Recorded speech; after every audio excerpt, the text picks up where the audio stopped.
What is up, ladies and gentlemen? Welcome back to the channel. So I see the headline that says Conor McGregor flees Ireland for Dubai after losing sexual assault civil case amid backlash.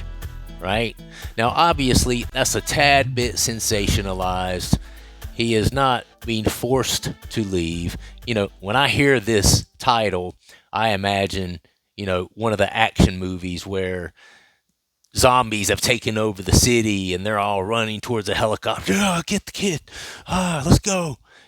That's what I'm imagining when I think of someone fleeing from somewhere. So fleeing is kind of a sensationalized word to describe just getting away for a little bit, just getting a little reprieve from all the bullshit and from all the hate that they are receiving, obviously, over in Ireland.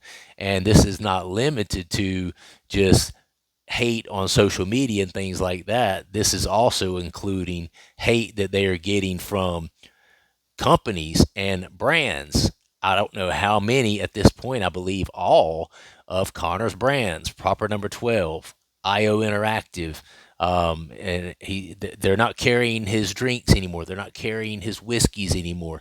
Gyms over there that once held him as this hero are wiping his image clean of the gym. They refuse to have his image in there. So this has taken quite a big impact, okay, on Conor McGregor, not just his life and personal life, but his career.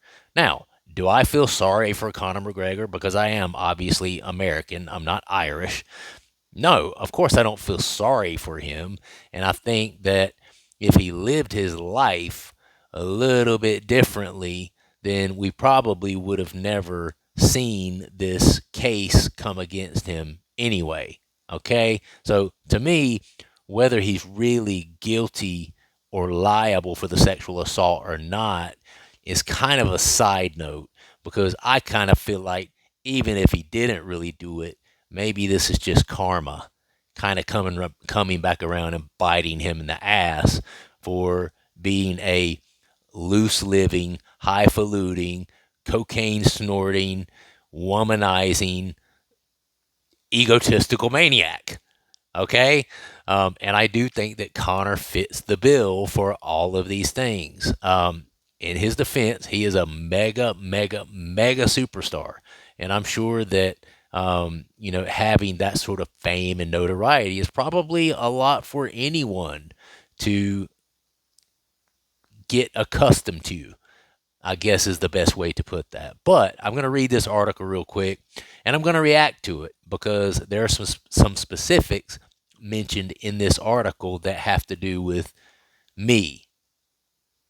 Not specifically me, but me, us, here in the United States. All right, so check it out. Conor McGregor flees Ireland for Dubai after losing sexual assault civil case amid backlash. Disgraced Conor McGregor has reportedly fled Ireland for Dubai following the loss of a civil case related to sexual assault allegations. Sources indicate that McGregor, along with his partner Dee Devlin and their children, left their luxurious K-Club residence for an extended stay in the Gulf region, as reported by the Irish Sun. Legal insiders suggest that the controversial fighter plans to remain abroad for some time until the fallout from the civil case, which found he had brutally raped a hair colorist in a Dublin hotel, subsides. McGregor, now 36, has announced plans to appeal the High Court's jury decision in an attempt to clear his name. Since the November verdict, the Dublin-born fighter has faced significant backlash in Ireland, where his reputation has been severely damaged. Retailers in both Ireland and the UK have stopped stocking his stout and whiskey brands, and gyms that once celebrated him as an icon have removed his image. The former UFC champion is reportedly considering leaving Ireland permanently. It is understood that McGregor has told friends he is contemplating a return to the United States, where he still enjoys a large fan base. Unlike in Ireland, the U.S. has seen little reaction to the Irish court's decision against McGregor.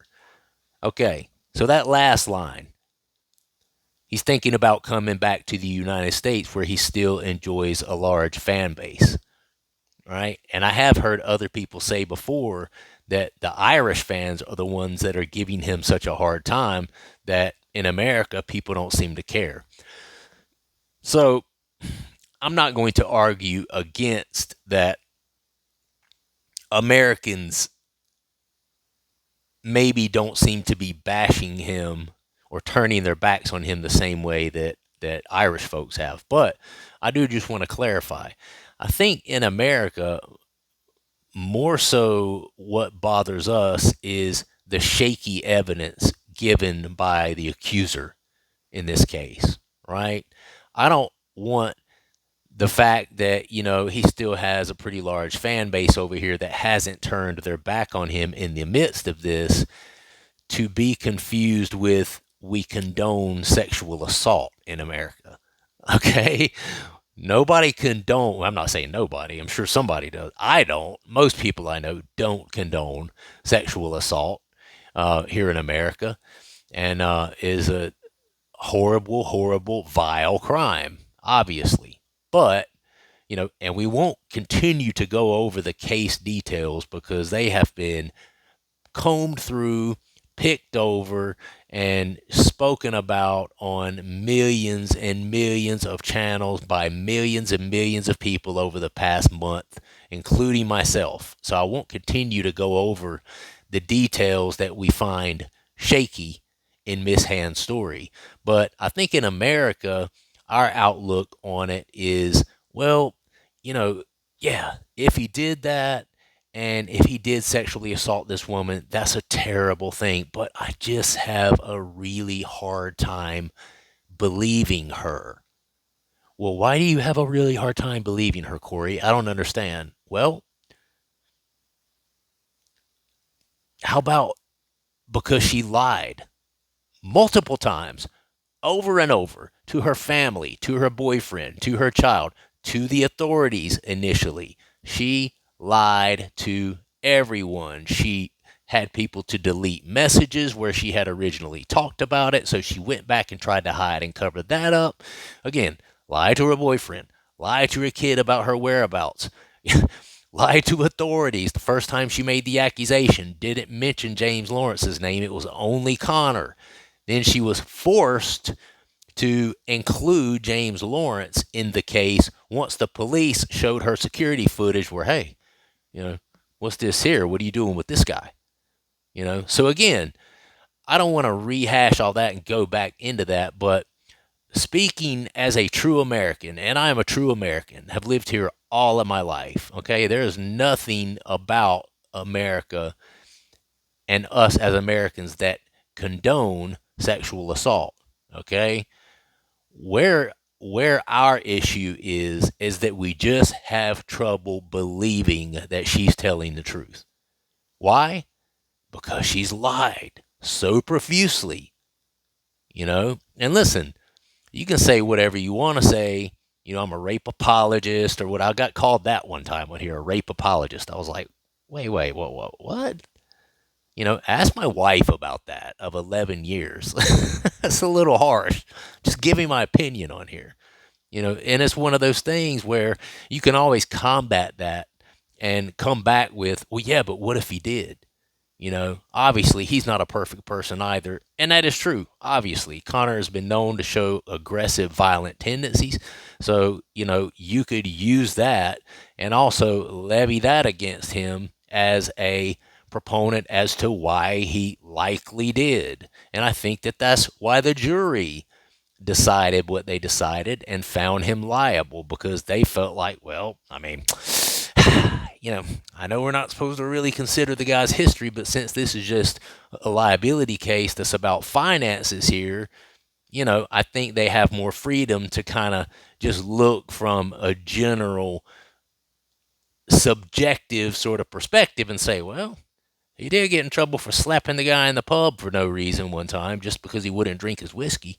He did punch the DJ over in Italy for no reason. He did get accused of sexual assault over in off the coast of Spain one time where some lady literally jumped in the water and swam ashore and went and told the police.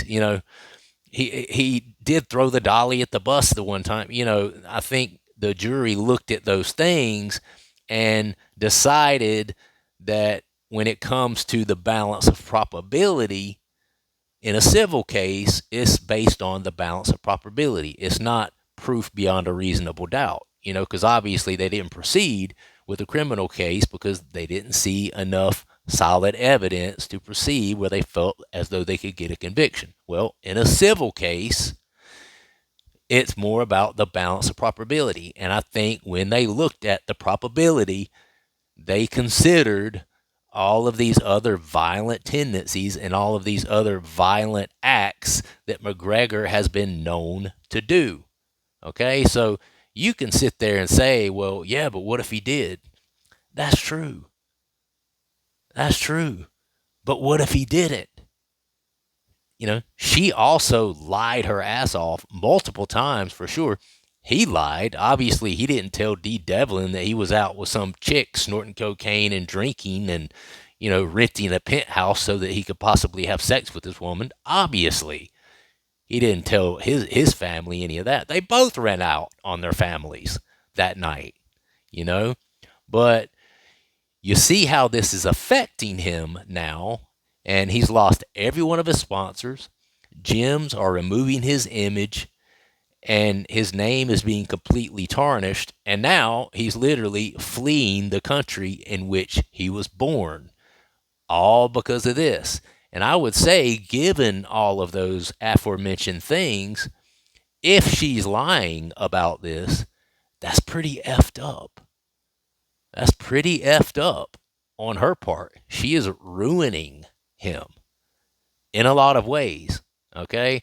And I think that's where Americans are kind of like, I mean, maybe he did do it, but it's so hard to believe her, Miss Hand, because she told so many lies, leading up to this actual civil case. It's just like, wait, what?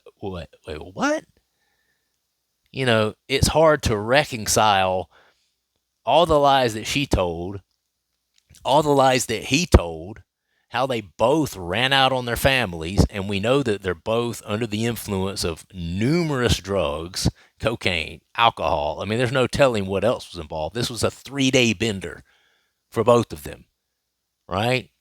And while the balance of probability is understandably probably being levied that Conor is liable, right? And unfortunately, the very nature of him being held liable for the sexual assault of this woman is no bueno for his career. Nobody in business or otherwise wants to be associated with someone who could have sexually assaulted a woman. They just don't. And if he didn't do it, and it was just a bunch of drunk, rough sex going on, then it kind of sucks for him, but let it be a lesson to him to stay at the house with your fiance and your kids. Stop running out on your family, bro. Because if you had made a different decision that night, and if you hadn't ran out on your family just because some chick started sending you pictures and flirting with you online, none of this would have happened. You wouldn't be fleeing Ireland. Proper 12 wouldn't have dropped you. IO Interactive wouldn't have dropped you. Gyms wouldn't be removing your image from their walls. None of it. And if you back it up even further, if you hadn't have slapped the guy in the pub, if you hadn't have taken the fan's phone out of their hand and threw it on the street, if you hadn't have taken the dolly and threw it into the UFC bus, if you hadn't made the girl jump into the water and swim ashore off of the coast of Spain, if you hadn't have done those things, then maybe the jury would have never found you liable in the first place, because they wouldn't have had all of these other violent acts of your past to point to and say, yeah, well, he's been known to do this. He's been known to be violent. So really, when it comes down to it, I look at it like it's kind of your fault, bro. It's karma. You know, do I think she's lying? Do I think there could be some strong inconsistencies, aka lies, about all of this? Absolutely. I do. Absolutely. But if Conor was a better person and had been a better person ever since he acquired this such fame and notoriety, then I think karma maybe would have been on his side instead of the other side, right? And I think maybe he wouldn't have been found liable in the first place. That's what I think. So for that, all I can say is it is what it is. It is what it is. You make your bed. You do what? You lie in it. I gotta go, guys. Thanks for checking me out. Subscribe to the channel if you would like the video. Comment down below. Let me know what you guys think about this, him leaving his own country. But all right, I'll see you on the next one. Take care. Peace.